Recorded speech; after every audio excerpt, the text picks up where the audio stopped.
don't let fear be a factor. Don't let your fear of change or your fear of inadequacy, don't let that stop you from trying.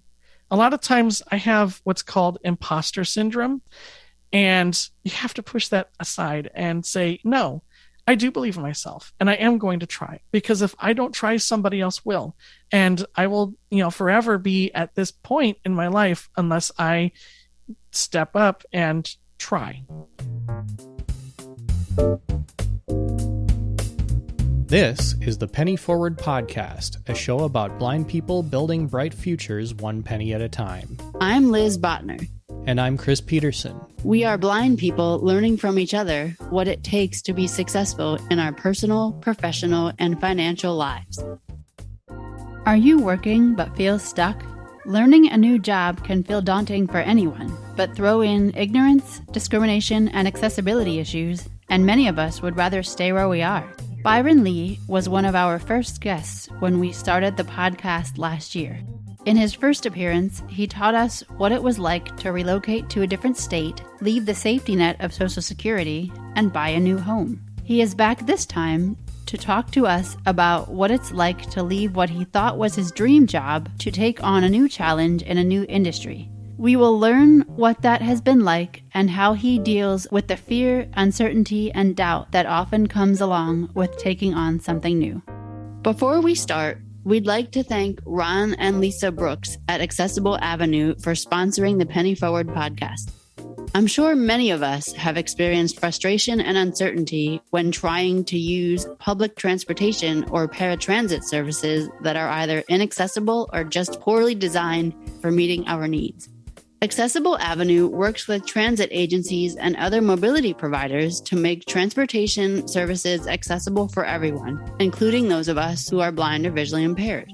Accessible Avenue also works with individuals and organizations who need training or assistance with public transportation problems. You can learn more at www.accessibleavenue.net.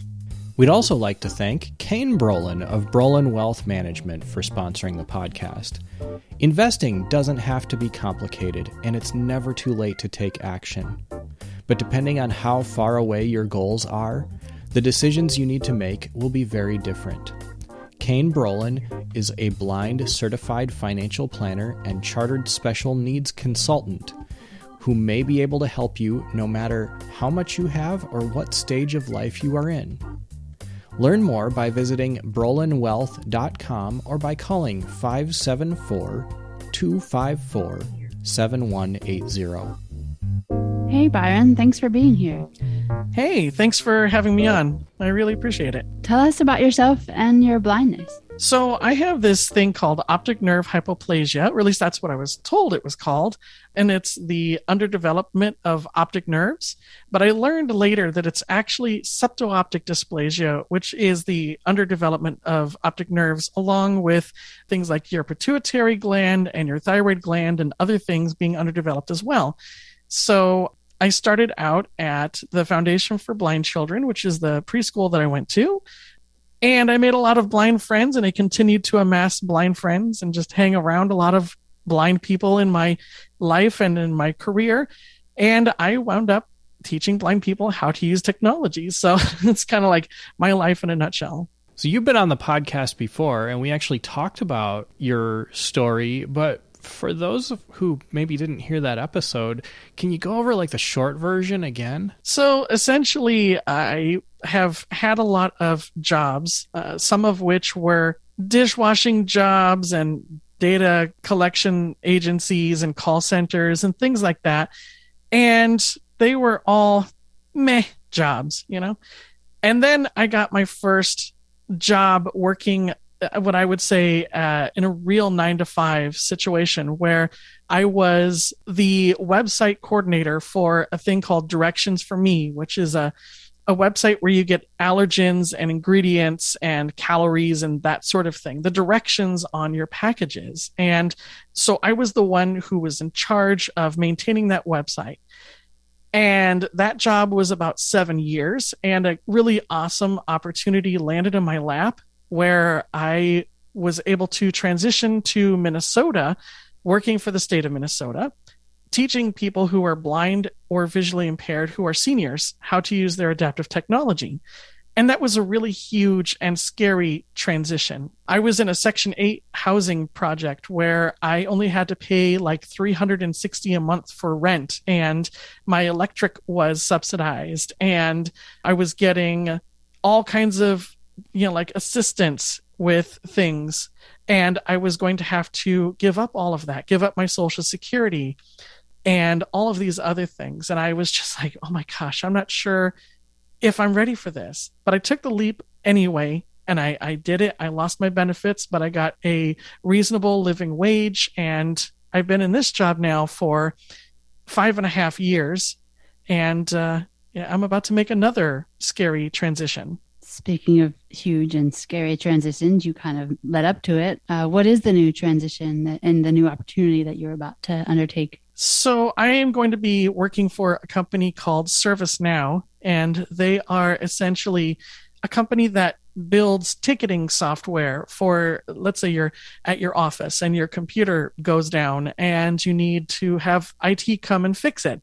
You would log into this website and submit the request for some IT help. And my job will be to help the accessibility team make sure that this website is usable by people with disabilities. So it's a very different job than the one that I currently have, where I'm training people how to use accessibility. So, it's a little different and a little scary because it's a different type of work that I haven't done before. I think a lot of us can relate to the idea of scary transitions and kind of getting into a place where maybe we aren't quite exactly where we envisioned being, but it's safe, right? And it might feel unsafe to make a change, even if that change could be really, really good. Is this one of those? Oh, absolutely. My current job is really great. I have an excellent boss who doesn't micromanage me. I really love my clients and I love the kind of work that I do. And it's safe in that I know what my monthly budget is right now. I know that it's a steady job because it's a state job, and I've been there for a good long amount of time. There's not a lot of layoffs or turnover in state jobs because unless you get like furloughed or something like that, if the government shuts down, you might have some time off.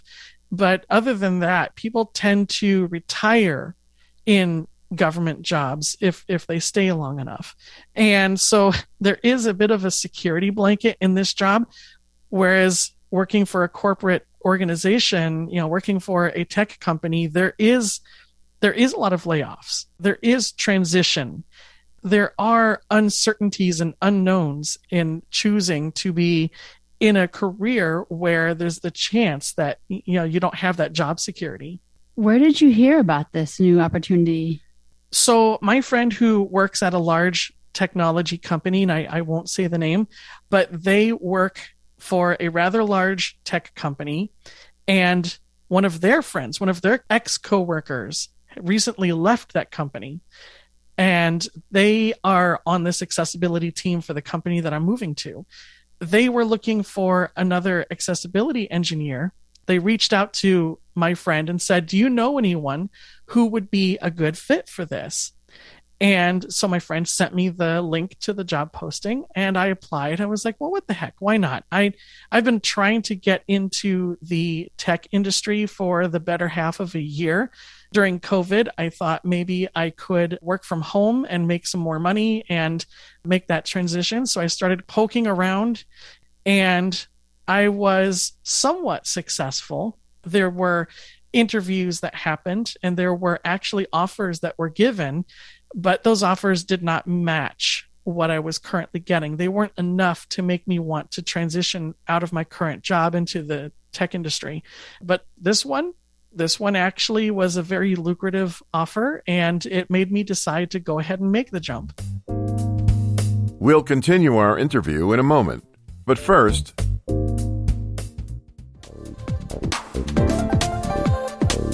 looking for resources and services related to blindness and low vision? The trained staff of the American Printing House for the Blind Connect Center Information and Referral Line are here to help. Call 1-800-232-5463 or visit our website, aphconnectcenter.org, to access our Community Connect calendar, our directory of services, as well as our websites. The APH Connect Center, providing resources to guide children, parents, adults, and job seekers who are blind or low vision to greater independence and success in their lives.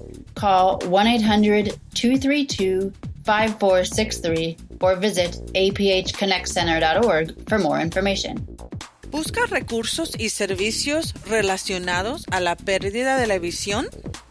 El personal entrenado de American Printing House for the Blind Connect Center, línea de información y referencias, está aquí para ayudarte. Llame al 1-800-232-5463 o visite nuestro sitio web aphconnectcenter.org para acceder a nuestro Community Calendar Connect, nuestro directorio de servicios y nuestros sitios web. El APH Connect Center, que proporciona recursos para guiar a los niños, padres, adultos y personas ciegas o con discapacidad visual que buscan trabajo para una mayor independencia y éxito en sus vidas. Llame al 1-800-232-5463 o visite aphconnectcenter.org para obtener más información. Is there something you'd like to talk about? We'd love to hear from you. Visit pennyforward.com/podcast to learn how to contact us or to leave us a voicemail that we may share on air. Can you talk a little bit about what the process was like? What made you think that this might be worth applying for, and then what the process was like leading up to the offer? Sure. So I applied for the job online and attached my resume to the job posting. And I got an email back from a recruiter, and they said, we're interested in interviewing you. And I went through 5 different interviews, one with the manager, one with a recruiter, 2 with accessibility engineers, and then a final interview with the recruiter. And I was actually underqualified for the job that I applied for, but the manager created a whole different role for me based on my skills, based on the things that I do know how to do. So I'm not a coder, but I do know my accessibility, and I do know what makes something accessible. So when you apply for a job, if you don't feel that you're qualified for it, but it's something that you would enjoy doing, apply anyway, because you don't know what the pool of candidates is going to look like. They might decide that, yeah, you are underqualified for that job, but we could give you training, or we could create a different role that fits you better because we really want you on our team. So, don't pass those jobs up just because you think, oh, this is not a perfect fit. I don't check every box. During the application and interview process, were there any challenges that come to mind that you had to overcome? And if so, how did you do that? What did that look like for you? So the onboarding process for this job wasn't too terribly difficult. There was one accessibility hurdle that I ran into where I needed to sign with my finger. And, I have enough vision that I was able to work through that hurdle. But I was thinking to myself, if I were totally blind, or if I was blind enough that this obstacle would be too much for me to do, I would have to get IRA involved, or I would have to get a sighted person involved to make sure that I properly signed the on-screen signature box. That was definitely one hurdle. There were other companies that I applied for and actually got an offer, and I got partway through the process of onboarding and decided it wasn't a good match. But partway through the process at other companies, there were slideshows that were inaccessible. There were signature blocks that were inaccessible. There were PDFs that were not searchable. There were all kinds of accessibility issues in the onboarding process and the laptop request process. And it was almost like I was discouraged from going forward, because if the onboarding process is this bad, if the onboarding process is this inaccessible, then what is the rest of the infrastructure going to be like? And I would say push through it. A lot of times the onboarding process is the worst part. Once you actually start doing your job, a lot of times the infrastructure has already been tested and made accessible by other people in the same department as you, and it won't be as bad. And when it is bad, there are people, in a lot of cases, there are a lot of times where there are people on your team or in your organization that are there to help you through inaccessibility.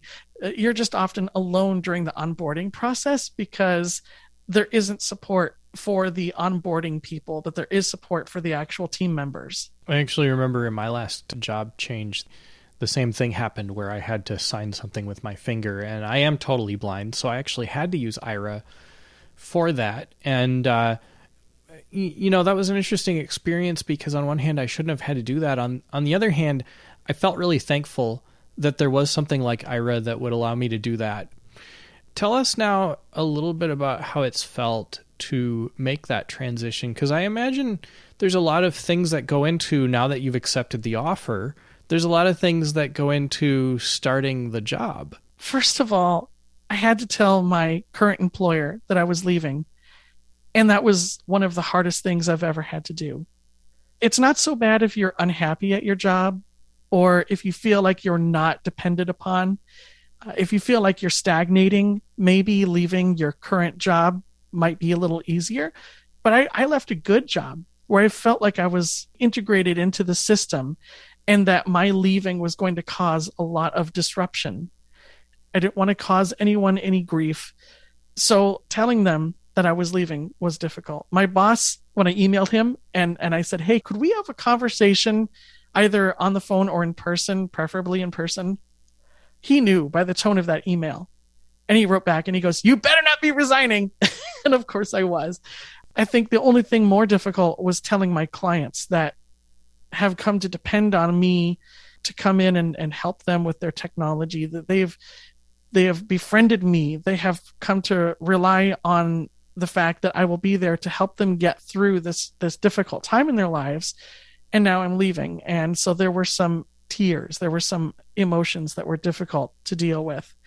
As far as the technical aspect of leaving one job and starting another, there's finishing up your progress reports, and there's cleaning up your computer and getting all of your stuff that belongs to the company together and boxing it up and heading over there and dropping it off. And then there's the transition to the new job. There's the uncertainty of what that new job is going to be like. There's filling out all the paperwork. There's acquiring your technology and hoping that it comes in time for your start date. There's the fear of doing something wrong before you've even started and upsetting the status quo.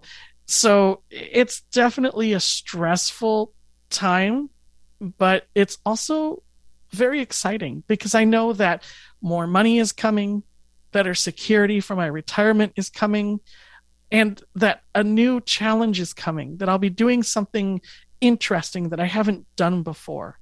So I am ready for that challenge, but I'm certainly nervous. What advice do you have for people who may be in a similar situation with wanting to change jobs? I would say don't let fear be a factor. Don't let your fear of change or your fear of inadequacy, don't let that stop you from trying. A lot of times I have what's called imposter syndrome, where I think to myself, I'm not qualified for this job.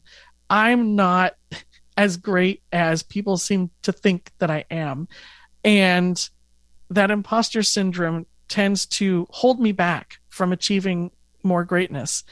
And you have to push that aside and say, no, I do believe in myself and I am going to try, because if I don't try, somebody else will. And I will, forever be at this point in my life unless I step up and try. I'm glad you mentioned imposter syndrome, because that is something that, again, I think a lot of us can relate to. Are there any particular things that you can think of that help you to push past that or to deal with that in a particular way? It's always there. That voice saying that I'm not good enough is always there. And I just have to kind of numb myself to that voice and go forward anyway. I have some unhealthy coping mechanisms. I tend to bury myself in audiobooks and music and podcasts and things like that, and quiet the nervous feelings with noise. I can't sleep at night unless I have a book or a podcast or something on. It can't be music either, because it has to keep my voices in the back of my head quiet. So usually listening to a book or something will sort of keep me on one track until I fall asleep. And that can be considered to be an unhealthy coping mechanism because you're not processing things, but it also does help me get through one day to the next by not listening to myself at night. So I don't know. I don't know if that's a little crumb of advice or something that you should avoid doing, but it certainly helps and also is detrimental to me at the same time. But other than that, I think just ignoring those voices and making the leap anyway is the best thing that you can do. Otherwise, I'm not really sure what other ways there are to kind of deal with that self-doubt other than just going for it anyway. I'm glad you mentioned trying as well. I fully agree with you. And also, trying doesn't cost anything, at least monetarily speaking, usually. Right. I mean, look, there was definitely fear of what if this job doesn't work out and then they let me go and then I don't have income and then I have a house that I have to figure out how to pay for. I have something to lose by making this jump. But at the same time, I have to realize that there are other opportunities. And, if you don't burn your bridges, that's the other thing. When you go from one job to another, don't burn your bridges. Because what if you need to go back? What if you need to go back there and ask for your job back? Or what if you need to ask for another role? If you left on good terms and you were a good employee, they're going to want to take you back if you need to, because they know that you will do good work. If you leave and you sort of do the, I'm out, peace out, that sort of thing, they're not going to want you back because they're going to know how you truly felt when you left. So don't burn your bridges. Keep your previous job in your back pocket. You might need it. Do you think that this transition is easier because of the other big transition that you had to make to come to Minnesota? Yeah, so I did move cross country. I moved from, it's not exactly cross country, but from one state to another, from Illinois to Minnesota. And that was a whole big thing. I had to pack up my whole life, say goodbye to all my friends, and make that huge transition. And making this transition isn't as scary because I'm not leaving anyone behind. Even my coworkers at my current job, I can still drop in at the old office now and then. I can come to events that the organization is holding. There's a retirement party that I'm going to come to if they'll let me, because I worked with that person for 5.5 years. So that transition is a little bit less scary in that I don't have to relocate, but it is scary in a different way because I'm going to be working from home, and that's not something I have done before.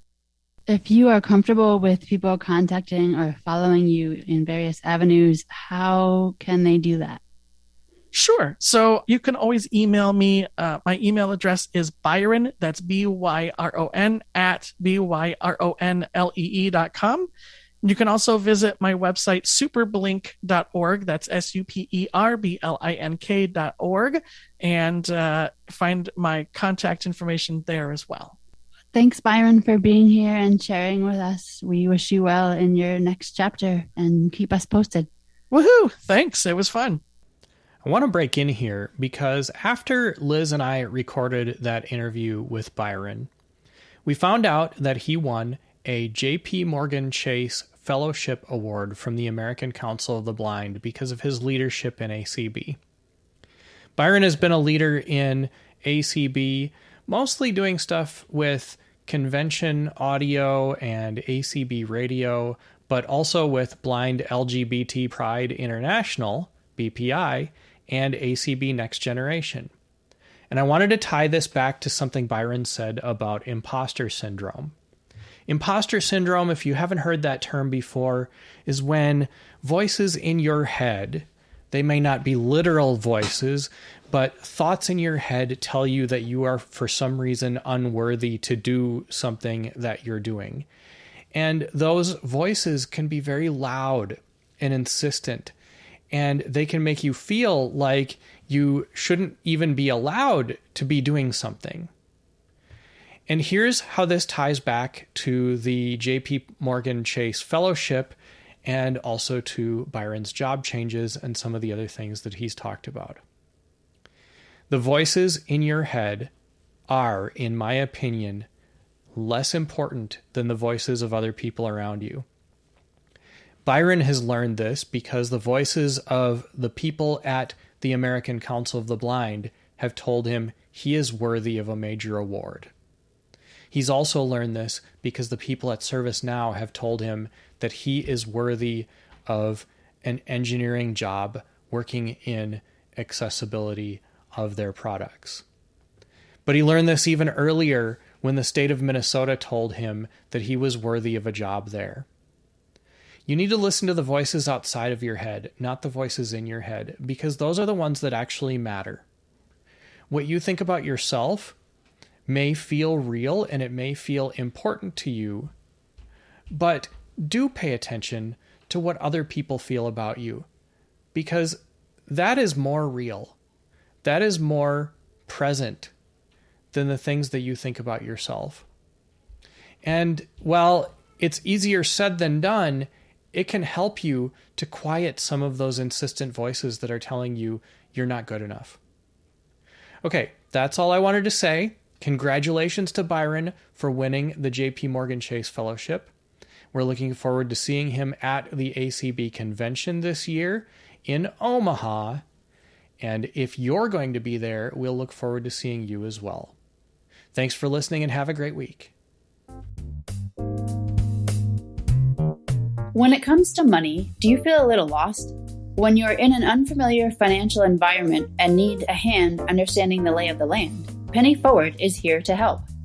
Our online courses, members-only group chats, and access to one-on-one coaching help you build your own bright future one penny at a time. It's easy to sign up or cancel at any time, and memberships are just $9 a month or $99 a year. Visit pennyforward.com/membership to join us today. The Penny Forward podcast is made possible by a sponsorship from Dennis and Nicole Molinas. They sponsor the Penny Forward podcast because they believe in Penny Forward's mission to help blind people navigate the complicated landscape of personal finance through education, mentoring, and mutual support. Thank you, Dennis and Nicole, for your generous contribution to sponsor the podcast.